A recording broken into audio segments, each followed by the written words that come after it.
Hey there, it's Tempo Control after the show.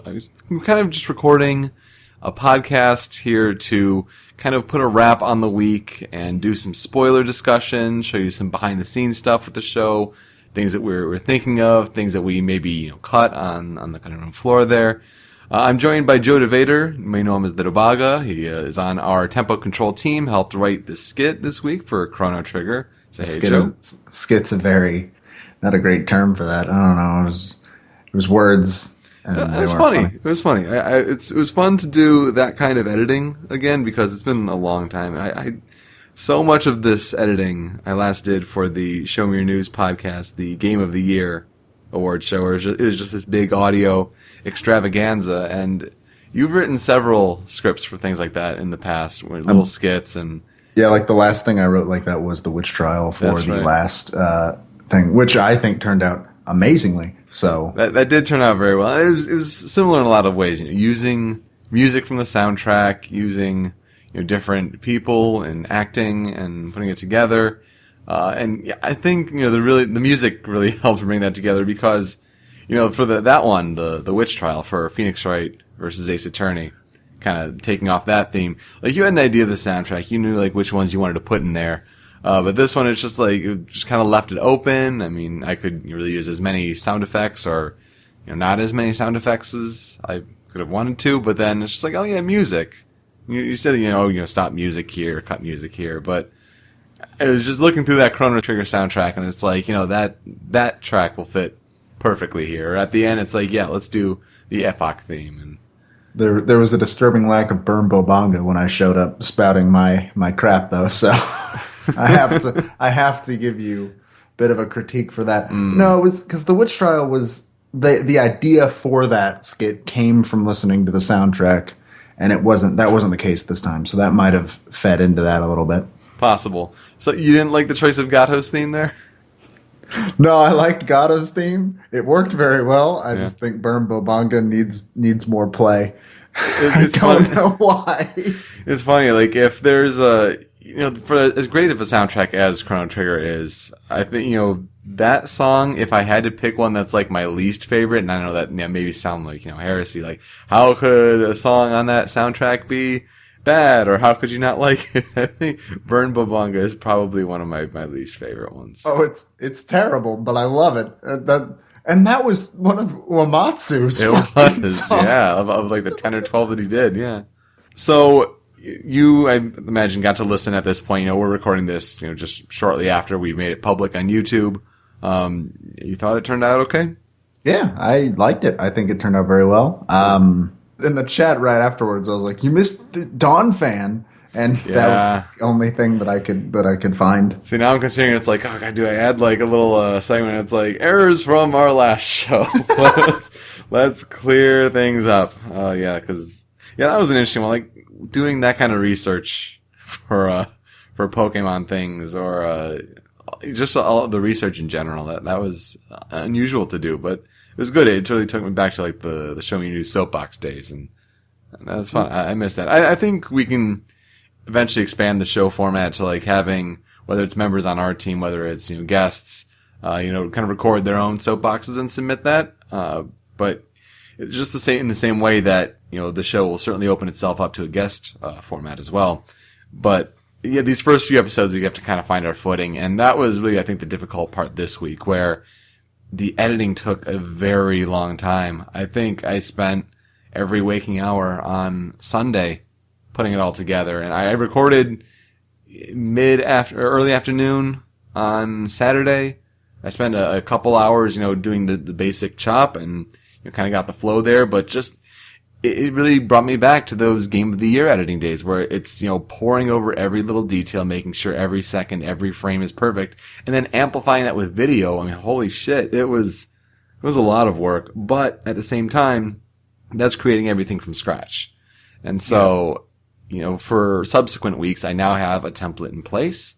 And so, being able to plug and play certain things in should help the editing process for it being a weekly show. But I'm looking forward to seeing where this goes, especially when we get to the point where we can start having guests. Yeah. And other names on there too. Because I know that I'm going to violently elbow my way in next time I'm up there into something. Certainly. I know I think it's like episode 5 or something like that. It's for an upcoming release of a game, but like there's a guess that like I don't know this game as well, but I know one person who does, and so I'm gonna get that person in particular on as a guest for that one. But that's a few ways away. Even though I shouldn't have broken the magic, huh? Now they'll know I wasn't actually there for the skit. no. I'm sorry, guys. But it's good to get that first one out of the way. It's good to be back. But in particular, kind of wanted to make this maybe even just a recurring feature every week for different members of our team, maybe involve the guest in particular, kind of a spoiler cast for the episode, because so many different podcasts may do that, and we just kind of wanted to, as a brief addendum, kind of as a midweek sort of feature to go out and kind of wrap up the week of the podcast that we did, because now that we'll soon be in Twilight Princess prep, I mean, that's going to be involved on social media with, what songs do you like? And here's, a song featured from the soundtrack that, didn't either make the cut or the honorable mentions. But, just to start getting that Twilight Princess ball rolling. But I think something like this would be a good way to close Chrono Trigger off. And in a way, I mean, I kind of gave my piece on Chrono Trigger during the episode. Just wanted to give you a chance to kind of get your thoughts out there, because out of there's 7, 8 of us on this team to start for tempo control, but we were the only two who really have played Chrono Trigger extensively. I know that Dark played some of it, but Dark didn't like it because Dark is wrong. So yeah, we're the only two that have beaten it. You've beaten it, right? I did beat it. Yeah. I figured. I mean, you mentioned it in the episode. I hope you've beaten it. We're both sort of in the same boat that we beat it recently. Yeah. Neither of us played it when it first came out, whether that's for Super Nintendo or for PlayStation or for DS. I played it in 2014. I started it in 2013 and didn't finish it until 2014. And Lavos is a son of a bitch, but we'll get to that. It might have been because of... Yeah, no, it was for that. So I played it recently, and I think the thing that shocks me the most about Chrono Trigger is that it aged supremely well. Oh, yeah. It is... I want to say that if Chrono Trigger came out tomorrow as a brand new game, it'd be fine. It would do great. I don't know if it would do great in today's environment, but it would be considered a very good game still. But yeah, untouched and no improvements, it would still do perfectly fine. I mean, even we've seen certain games like Undertale, where Undertale does take advantage of its PC sort of environment and the different things it can do with the save file and other things like that, but it kind of plays off of a retro aesthetic. And so I think, Chrono Trigger could certainly take advantage of that. And like I said, I mean, it's an easy JRPG by many standards. Yeah. Did you ever have to grind? I had to grind once. I didn't have to, but I chose to, because there are certain parts where, like, you just leave a door, like, come back in, and the enemy's right there. And certain ones that it were like the trash enemies, where they wouldn't attack you, but they had really high evasiveness, but you beat them and they give really good TP output. Yeah. Certain things like that I would grind on, and they also gave good experience points, and it just kind of rose as it went. After doing all the side quests at the end, I was kind of at 49, 50, 51 with my party if I just wanted to fight Lavo straight away. And that's when I tried the first time and had difficulty, but I'm like, all right, let's do Black Omen. And by the end of that, I was like 54, 55, changed up my team and had no problem with that. So for me, I made it all the way to Lavos' final form without having to ever grind, and then he destroyed me.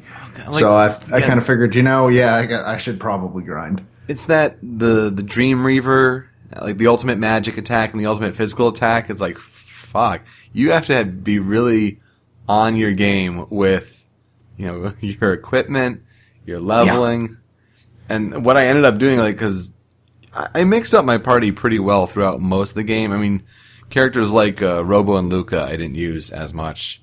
I was very stubborn. I'm very stubborn about switching members in and out of my party. I stick with the same party pretty much for the whole game, no matter what game I play. And which one did you stick with then? I basically went with Chrono, Frog, and Ayla for the entire game. Once I had all three of those were the only three members of my party ever. Even when fighting Magus, which not having Robo when fighting Magus kind of makes that fight really hard because when you need to hit him with dark magic and none of your party members know dark magic, you're kind of screwed. Right. Oh, yeah, there's that too. Yeah, so what I ended up doing is I had I think many people do the Chrono Ayla combo for at least most of it because Falcon Strike, or however they translate it from the original SNES. Because I played on DS, so I believe it's Falcon Strike. I played the Super Nintendo version through totally legit means and not on my Wii. So, but Falcon Strike is really good, and a lot of people use that. I did that as well. So I think I may have had Marl at the beginning, or no, it was maybe Robo. Because I was trying to level up Robo throughout Black Omen, and I was still losing. But then it's just like, oh, okay. Well, what if I do Chrono, Frog, and Robo, and I had charmed golden studs off of a couple enemies, so I just equipped golden studs to everyone, which cut the magic cost by 75%, and then just kind of had Frog and Robo waited out. I put haste helmets on them, and so they were just able to basically cast Cure Beam for a really low cost whenever I needed them to. Whereas, Chrono then, who had really high speed, could just use Frenzy on whatever for the final form. See, I never used Frenzy at all, because my usual strategy was Ayla just attacked regularly, unless everybody needed healing, and then I had Frog and Ayla, and they had Slurp Kiss, which, aside from being the worst name for a move in an RPG, was very useful, because it healed quite a bit, and I believe didn't take up that much MP when it was used. And then I had Frog and Chrono use Spire a lot. Spire is one of the coolest cross techniques, I think. Look cool. Yeah, with the lightning strike on the sword. But yeah, I mean, Lavos, it's interesting, when I guess we can also look at the list that we put together in general, because at number 10 was Last Battle. And for that being the final boss, final form, final song that you hear in battle, it's not as good as the third form for World Revolution, which we put at number 3. World Revolution is awesome. It's great. Oh, that song's amazing. It's really, really good. Though, we at number 2 we had Chrono Trigger, the main theme, which is just an all-time classic, and it's really tough to beat that. But Corridors of Time at number 1 was our choice that we ended up deciding. Corridors of Time is one of those songs from the Super Nintendo era that's just considered, it's up there with Sticker Brush Symphony. Because I remember recently I saw somebody ask Toby Fox, I think it was, who's the Undertale developer. They asked him, excluding Corridors of Time and Sticker Brush Symphony, what's your favorite Super Nintendo song? And the fact that you can include Corridors of Time onto that. Yeah. I personally don't think it's the best song of the soundtrack, but it's undeniably just a timeless classic piece from that era of video games. I made you put Shala's theme on this list this week. Yeah, and you know what? When we started putting out the preliminary list, I hadn't gotten to that point in the game, and when you play that part in the game, okay, that has a lot more weight to it. That is my favorite side plot in the entire... That is possibly one of my favorite side plots in video games, is just Sarah / Shala. I don't know which one it is. I see it differently everywhere. I think Sarah's the Japanese name. Okay. But, a lot of people may ask, because we haven't had many comments yet, but if it does pick up, they may ask, what's kind of our criteria for how we select these songs, and it's kind of a mix. When you're trying to create a definitive list. I can explain this. Sure. Is it a good ass song? It goes on the list. Is it not a good ass song? It doesn't go on the list. And then you go from there. It's not like we're taking music theory heavy, or just it's not solely its iconic part in the game, or it's kind of just a combination, and we kind of try to take a few things into consideration in team discussion. I feel it's worth mentioning that while pretty much everybody on this team is at least musically inclined, none of us are musically trained. None of us went to school for music, No, that's true. but we all have done music or do music now. Though So I can say I did take a couple music theory classes. So I missed my chance to take music theory, Yeah. and I regret it every day. yeah. Follow So- your dreams, kids. Yeah, number 4 was Too Far Away Times, the ending theme, which it's a shame it had to be number 4 because you have so many good songs on this soundtrack. But you think of that song's place in, the kind of pantheon of ending game tunes, and like it's up. I think it's in a top 10 at least. See, I have a weird relationship with the Faraway Times because when that song was playing, I was too busy dashing into Ben's room screaming, Ben, I did it. I finally beat Chrono Trigger. I did it. It only took me over a year. And when I got back, it had already gotten to the end page, Yep. the end screen Yep. with Chrono and Marl playing. So to me, Chrono and Marl is the ending theme of that game. Interesting. And that's still a very good choice. It is, yeah. I love old games that just put an end screen and then play just a mellow tune below. Absolutely. Now, Scala's theme, we mentioned earlier, that side plot. See, the interesting thing about Chrono Trigger, and this is where we're definitely getting into spoiler territory. So, if you have not backed out yet, please do.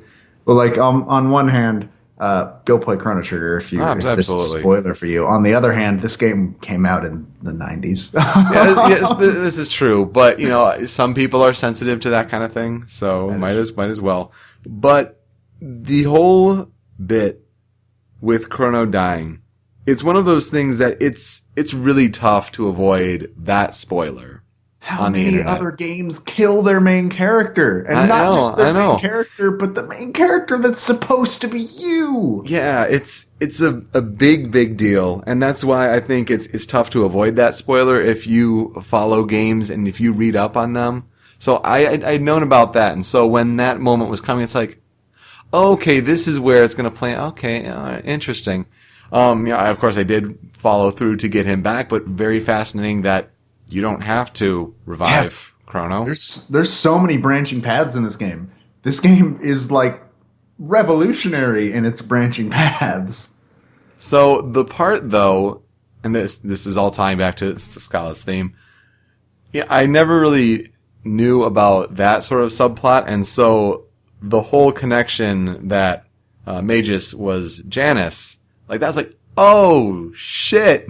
Yeah, I didn't know about that either, and that caught me off guard. It was awesome. That's a really cool moment when you confront him on the cliff after Antiquity comes down. Well, especially when you're going through the whole game being told, "Oh, Magus brought Lavos here. He's Yep. the reason everything happened." Mm-hmm. And then you hear there's the one line of foreshadowing that's like, oh, but Janus may have more power than his sister. Mm-hmm. That was so cool, and just because he, was trying to blend in with the demon, so he took on more demon-like appearance, and that's why he looked the way he does now. Oh man, that was really neat. Oh, I had saved right before that, so I had heard of that. You can recruit him if you don't fight him. So, but I first wanted to see what it was like to battle him, just again, and to have it be Frog alone made it tough. But See, I did, and I didn't do that scene. I just straight up recruited him. Yeah, see, it's what people should do is to recruit him. But I just wanted to see what it was like. You should recruit him not only because that's a new party member, but also because if you kill him, then Frog turns back into a human, and what fun is that? Yeah, and why do that? Even though he kind of looks like Vegeta in the kind of animated bit of that on the DS version, because that has animated cutscenes. I didn't get those. I played the Super Nintendo. I gotta say that was a kind of a downer because the DS version was really well designed with using both screens, because the bottom screen to have that be all the active time battle and to navigate your menus, while your top screen was all of the enemies and you can see their placement. It was really, really well done. But certain moments, like when Frog takes Masamune and splits open the magic cave, which is a great moment and why I wanted to kind of use it in the cold open for the show. But if it just ran with the sprites and to have that happen, that would have been great. But it kind of started at a certain point, then cut, and had this really nice animated version of the scene play out, and then it comes back to Frog, the sprite, doing the same sort of thing, and it's just like, it kind of loses the impact a little bit, but okay, game, whatever. But yeah, they needed to use that FMV budget somehow. Come on.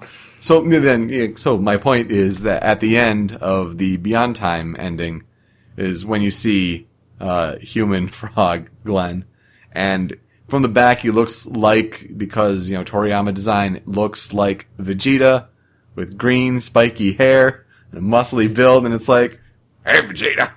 I didn't know he looked like Vegeta. I don't think I've actually seen Frog as a human. You do need to see some of those animated cutscenes at the very least. But yeah, I think that was one of the biggest surprises in the game, was the whole Magus Janus connection, and of course this whole thing with pronunciation isn't nuts.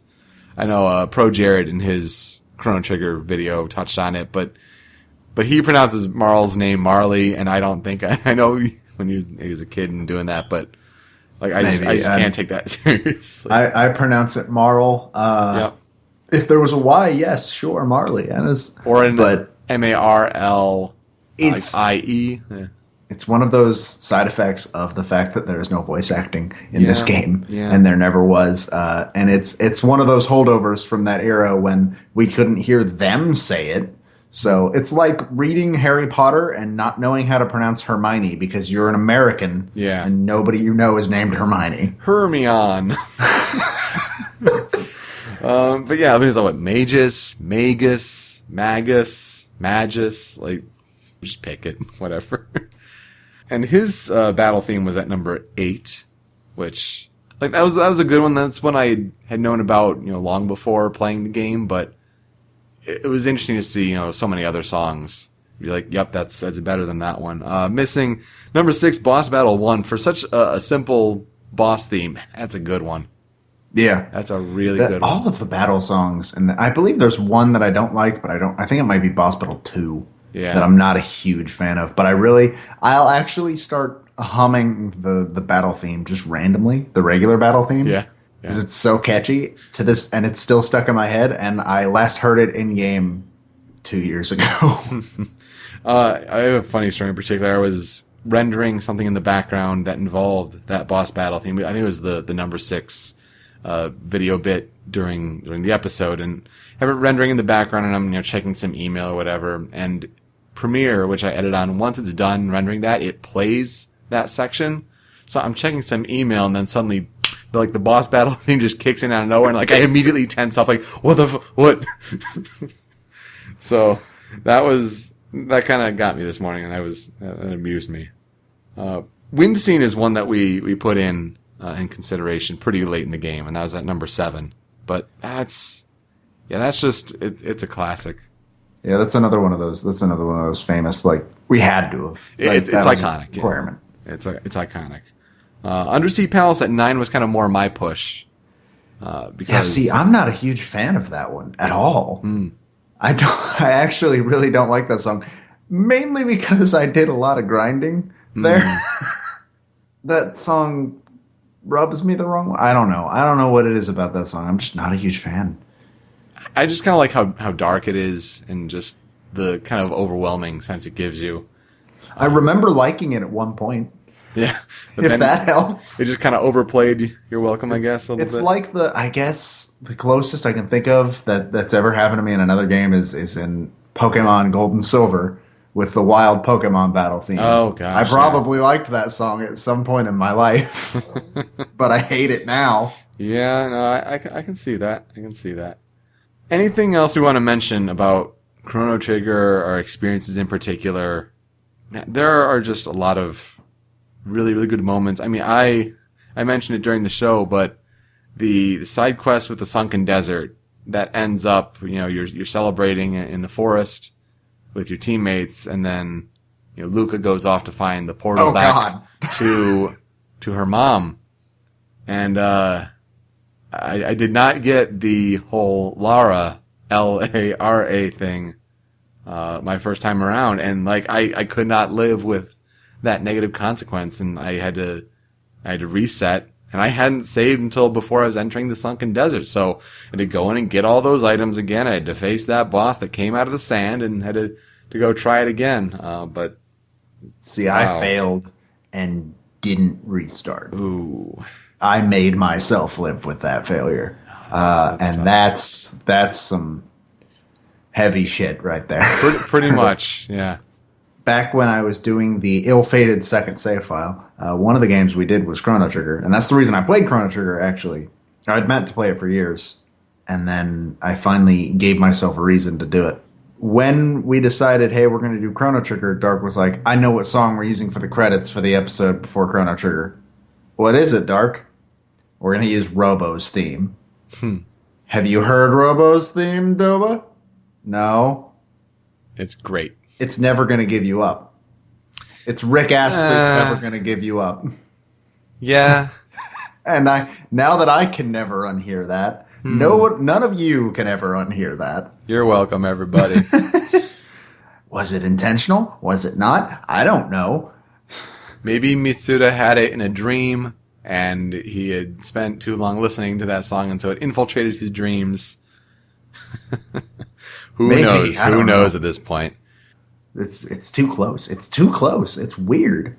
But other than that, who hugged your Chrono when you came back to life? Oh, God. I don't know. Because mine was the correct answer, which is Marl. I didn't pay enough attention to notice. I didn't know that was a thing. I believe it can either be Luca or Marl. I don't know if Ayla can do it. Do you know what could trigger it? Like what the I believe conditions it's just the position they're in the party. Oh, God. Which I didn't know, but Marl, since I don't use Luca, I didn't use Luca at all. Marl was already in my party. And so she's the one that did the hug. And I don't think I've seen the Luca. No, I think Ayla can do it. Because they do a bidding war for that at SGDQ and AGDQ. Whenever they run Chrono Trigger, they do a bidding war between who's going to get the hug. And I believe Luca won last year. Which I think that's the only time I've ever seen the scene. If I had to guess, I think it was Marl because that was during a time where I was using her a lot in my party. But yeah, wow, I did not know that was a thing. Yep, it's different. It's different every time. It should always be Marl. It should, because that's canon. That is canon. And Luca goes off to make weird robot babies with Robo, I assume. I don't know. I can't imagine any other way that weird relationship would go. After he plows the field for hundreds of years. I didn't do that one. Oh, no? I wish I did. That was a fun one. I didn't do a lot of the side missions. I don't know why. I think I did every one. I did the Sunken Desert and I did Luca's, obviously. But I don't think I did anybody else's. There were some good ones. Like you got to revisit like Ozzy and Flea and Slash. I did do that one. Yeah, they went and made a new castle, and if you take Magus along with that, that's some fun dialogue at the beginning. Speaking of, I feel like Flea doesn't get as much play as he should. And make no mistake, Flea is a he. Yes. It may be tough to tell otherwise. But Flea is a man. Mm-hmm. You had to have done the one with Cyrus's ghost.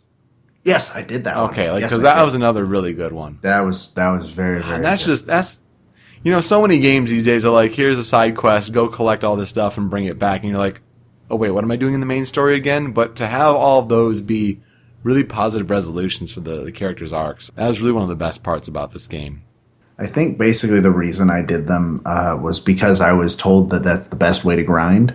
Because they are positioned in a manner that they are meant for you to do while waiting to go fight the final boss. And if you do all the side missions, then you're good for fight the final boss. Right.